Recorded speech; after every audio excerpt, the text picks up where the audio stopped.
Vida e saúde. Apoio cultural. Unimed Estilo. Exclusividade para viver o melhor da vida. Unimed Odonto. Completa a sua saúde.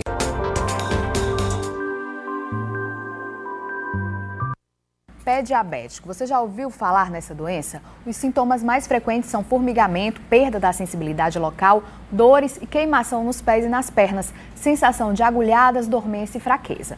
Como essa complicação do diabetes pode ser evitada? Assista na reportagem. Foi em um exame de rotina que seu Benedito descobriu diabetes. A doença não havia trazido maiores transtornos até ele se machucar no início do ano e contrair o pé diabético. Eu fui fazer um check-up geral. Quando cheguei lá, que o exame da glicose deu 257. Aí o médico chegou para mim e disse: você é diabético. Até, no entanto, ele disse: olha, eu comi rapadura ontem, fiz alguma coisa, que não sou diabético. Não, é porque a gente nunca acredita que é diabético, né? Com o tratamento, o aposentado está evoluindo bem. Assim como o seu Benedito, alguns pacientes com diabetes perdem a sensibilidade. Então é comum que não percebam pequenas infecções nos pés. Se o comerciante tivesse descoberto precocemente a doença, os resultados poderiam ter sido ainda mais positivos. Eu me machuquei no final de abril, uma topadinha tola que não coloquei nem álcool, porque eu achei que não era nada. 3 semanas depois, quando o cascãozinho saiu do dedo, começou a vermelhar. Aí eu procurei um médico, e daí para cá eu vim fazendo curativo, desde de junho para cá, eu fazendo curativo aqui. Mas já está bem melhor. O mesmo aconteceu com Francisco. O comerciante descobriu o diabetes somente agora. Ele começou a sentir dores no calcanhar, que passou a inchar, daí resolveu procurar um médico. Quais são os cuidados que você tem com o curativo? O que o pessoal aqui lhe orientou? É por ter o pé limpo, né? Não andar descalço. Ter cuidado, né? Olhar os sapatos quando calçar, se não tem nada dentro, algum sujo, né? Para não ferir. No ambulatório do pé, que funciona no Centro Integrado de Hipertensão e Diabetes, uma equipe multidisciplinar se reveza para fazer o atendimento de quem sofre com o pé diabético. Segundo essa enfermeira, o aumento da glicemia gera o problema. Se o paciente mantiver a meta glicêmica nos primeiros 10 anos de tratamento dele, muito provavelmente as chances dele vão ser menores de ter infecção de pé diabético. Infelizmente, o paciente diabético, a prevalência de pé diabético em paciente diabético é cerca de 25%. Significa que dos pacientes diabéticos diagnosticados, muito provavelmente 25% deles, em algum momento, vão evoluir com a infecção de pé diabético. Toda semana, Francisco tem de vir ao centro para fazer os curativos. A doença, segundo ele, está controlada. Mesmo assim, o comerciante conta que sente dificuldade em medir a glicemia. No posto a dificuldade medonha, né? A gente para até para fazer um examezinho do dedo, ele só quer fazer se a gente for para o médico, aí a gente não pode marcar todo dia para o médico, nem toda semana. É difícil, né?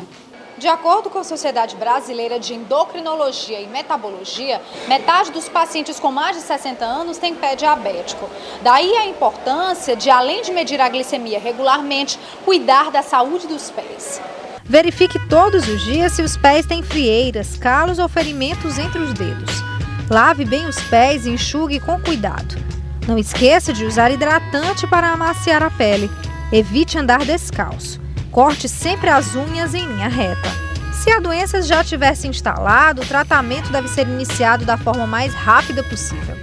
Casos mais graves de pé diabético podem evoluir para as amputações. A literatura atualmente nos sinaliza que 70% das amputações não traumáticas, elas ocorrem em pacientes diabéticos. E desses que já sofreram algum tipo de amputação, cerca de 40% em algum momento terão uma nova amputação. E a gente continua aqui no estúdio com a endocrinologista, a doutora Adriana Forte, que é diretora do Centro Integrado de Diabetes e Hipertensão, onde a gente mostrou aí na reportagem a referência no tratamento da diabetes. Doutora, o pé diabético, em que situações que ele surge? É nos 2 tipos da diabetes? Quando é que ele é encontrado? Ele é mais comum no diabetes tipo 2. Até diria que assim, 10% dos diabéticos tipo 2 pode apresentar o pé diabético e 3 2,5% diabetes tipo 1. Na realidade, 50% dos pacientes diabéticos, eles têm a neuropatia.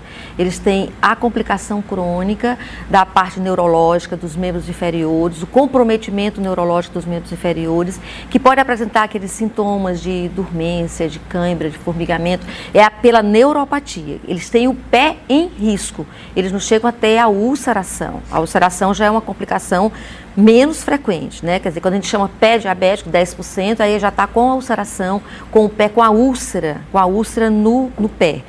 Na realidade, 50% é a neuropatia, a possibilidade maior de desenvolver a úlcera. E aí é que é importante, quando o paciente sabe que já está com a neuropatia, mais cuidado ainda ele deve ter com aquele pé, porque ele está com o pé em risco. Isso que eu ia lhe perguntar, assim, o rapaz falou na reportagem, né? Eu levei uma topada, uma coisa boba, né? E isso evoluiu para uma úlcera. Porque a neuropatia dá insensibilidade. Então, se ele leva uma topada, ele não sente que levou a topada. Aquela topada fere. Aquela topada fere num pé que ele está insensível, ele não sente que feriu, aquela ferida é um ponto de infecção, de entrada de infecção, gera uma úlcera infectada e aquilo evolui exatamente, tem um comprometimento vascular em geral também associado pelo próprio diabetes e aquela úlcera vai evoluindo, ele não vai tratando nem analisando convenientemente e aquilo ali pode chegar à amputação se não for tratado convenientemente. E também na situação de uma descompensação, né? Sim, porque a causa da própria neuropatia é a descompensação. Tem mais frequentemente neuropatia quem passou uma vida inteira mais descompensado. Descompensado, que eu quero dizer, é o fato de manter uma glicemia com níveis mais elevados. O fato também de ter a dislipidemia descompensada, colesterol elevado, também concorre para essa história do pé diabético. O fumo também concorre, porque tem um fator não só neurológico, mas o fator vascular. Então, depois que o pé desenvolve com a úlcera, então entra também um fator vascular muito importante, que aí o fumo é importante, o colesterol elevado é importante, que são fatores que merecem ser tratados também associadamente.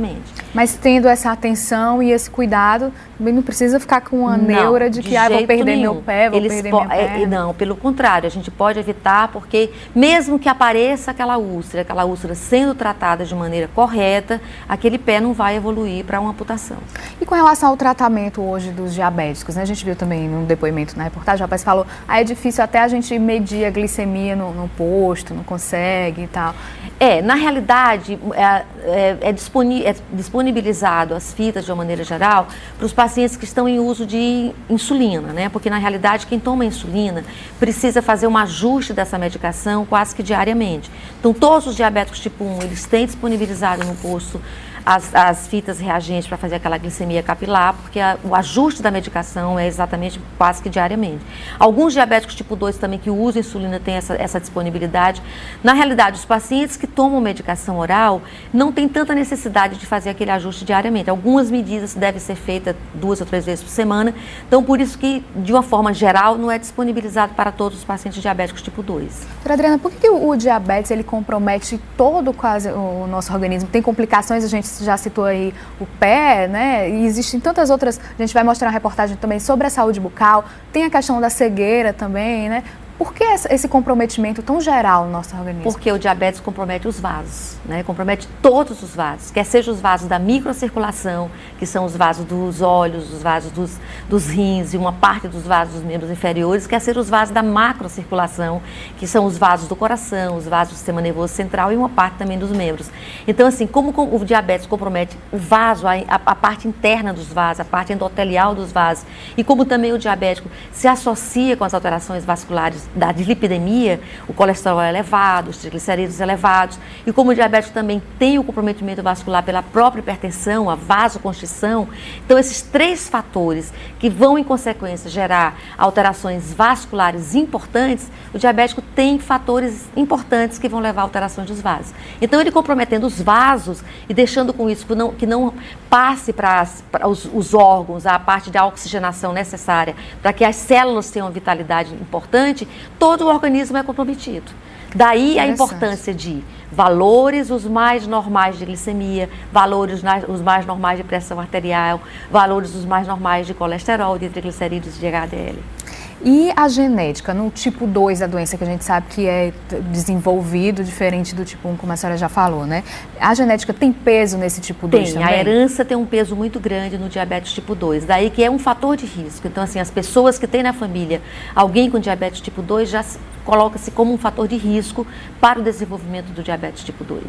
Essas pessoas devem o quê? Devem fazer prevenção do diabetes. As pessoas devem não serem obesas, se forem obesas, tratar essa obesidade, fazer atividade física. Então, são pessoas que devem principalmente evitar de serem obesas. E uma pessoa, por exemplo, que tem histórico familiar, tem pessoas na família com diabetes, e é aquela pessoa que adora doce, eu adoro chocolate, sou apaixonada por doce, ela tem mais risco ou não? Não seria o doce em si, mas a gordura, a alimentação desregrada? Exatamente, não é o fato do doce em si, é o fato de que aquele doce possa gerar uma obesidade.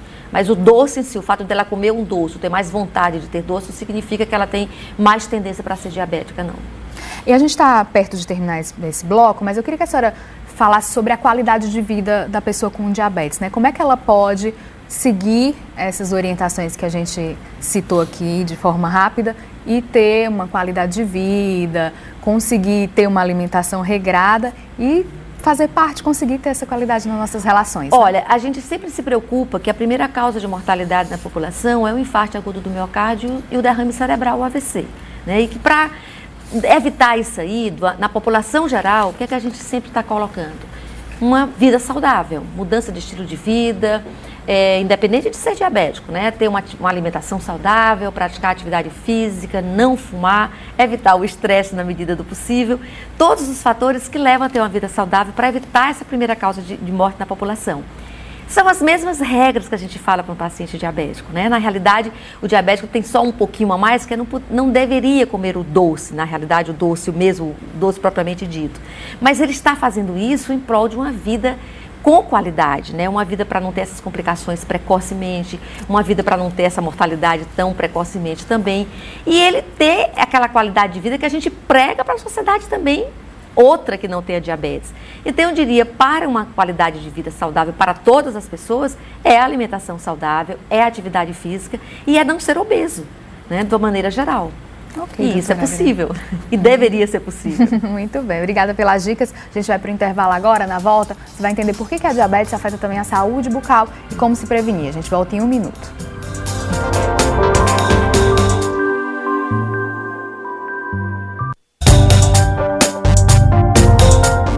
Vida e saúde. Apoio cultural. Unimed Estilo. Exclusividade para viver o melhor da vida. Unimed Odonto. Completa a sua saúde.